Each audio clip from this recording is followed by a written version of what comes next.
دعوت اسلامی بہت بڑا کام کر رہی ہے، مگر دعوت اسلامی والوں کے پاس پیسے بھی بہت ہیں، تو اس لیے بہتر ہے کسی اور کو دے دو۔ ہمارے اجتماع میں آنے والے امیر اہل سنت کے مرید دعوت اسلامی، ان کے بچے دعوت اسلامی کے مدرسوں سے پڑھے، اور وہ کہتے ہیں یار اپنی زکوٰۃ کا تھوڑا حصہ دیتے ہیں دعوت اسلامی کو، باقی ہم دوسری جگہ دے دیتے ہیں۔ تو ہمارا حال پتہ کیا ہو گیا ہے؟ یہ جب سے ہونا شروع ہوا ہے، پتہ نہیں کس نے یہ ہوا پھیلائی ہے کہ ایک گاؤں تھا، ایک واقعے سے بات سمجھ آ جائے گی۔ اس گاؤں میں دودھ کی کمی ہو گئی، تو گاؤں کے چودھری صاحب نے کہا ایسا کرتے ہیں، ایک بڑا سا گھڑا کھودتے ہیں، کنواں بناتے ہیں، اور سارے گاؤں والے ایک ایک دودھ کا گلاس اس میں ڈال دیں، تو وہ گھڑا بھر جائے گا، تو پھر جس کو دودھ چاہیے ہوگا اس میں سے بانٹ دیں گے۔ ایک بندے نے سوچا یار سارا گاؤں دودھ ڈالے گا، میں ایک گلاس پانی ڈالوں گا تو کیا فرق پڑے گا، جا کر چپکے سے پانی کا گلاس ڈال کے آ گیا۔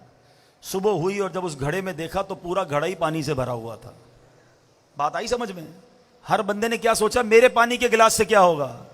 تو ابھی دعوت اسلامی کے ساتھ بھی یہی ہو رہا ہے، سبھی پانی کا گلاس ڈال دیتے ہیں، میرے پانی کے گلاس سے کیا ہوگا، باقی لوگ دے دیں گے۔ تو پیارے بھائی، دعوت اسلامی کے پاس یقیناً بہت چندہ آتا ہے، مگر اخراجات کتنے ہیں؟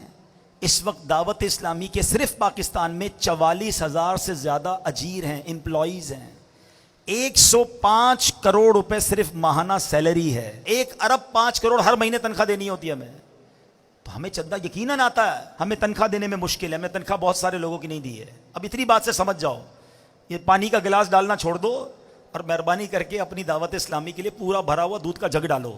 تو سارے عاشقان رسول جن کو دعوت اسلامی کا فیضان ملا ہے، ہماری نسلوں پر دعوت اسلامی کا احسان ہے، اور دعوت اسلامی ہے تو اس کے بعد یہ بہت ساری عاشقان رسول کی تنظیمیں بنی ہیں۔ پہلے دعوت اسلامی ہمارے لیے، وہ سب بھی ہماری ہیں، لیکن سب سے پہلے حق ہماری اپنی دعوت اسلامی کا ہے، اور دعوت اسلامی والوں پر لازم ہے، تمام اتاریوں پر، تمام امیر اہل سنت کے مریدین پر لازم ہے کہ پہلے دعوت اسلامی کا خیال رکھیں، اپنی زکوٰۃ، اپنے عطیات، اپنے ڈونیشنز دعوت اسلامی کو دیں۔ ہم پہلے بھی کہتے ہیں، دوبارہ کہتے ہیں، پہلے حق آپ کے غریب رشتہ داروں کا ہے، کیونکہ یہ شریعت نے کہا ہے کہ پہلے اپنے غریب رشتہ داروں کو دیں، اس کے بعد دعوت اسلامی کو دیں۔ میں الحمدللہ ایسے بھی عاشقان رسول کو جانتا ہوں جو کہتے ہیں دعوت اسلامی کے اتنے احسان ہیں کہ میں پوری زکوٰۃ دعوت اسلامی کو دے دیتا ہوں، اور اپنے غریب رشتہ داروں کو میں صدقہ خیرات سے دیتا ہوں، اور بھی دینا بھائی، تو زکوٰۃ یہاں دے دیتا ہوں تو 100% مجھے پتا ہے کہ شرعی تقاضوں کے مطابق مفتیان کرام سے پوچھ کر ادا ہو جاتی ہے، تو میرا فرض ادا ہو جاتا ہے، باقی میں نفلی صدقات سے اپنے رشتہ داروں کی مدد کرتا ہوں۔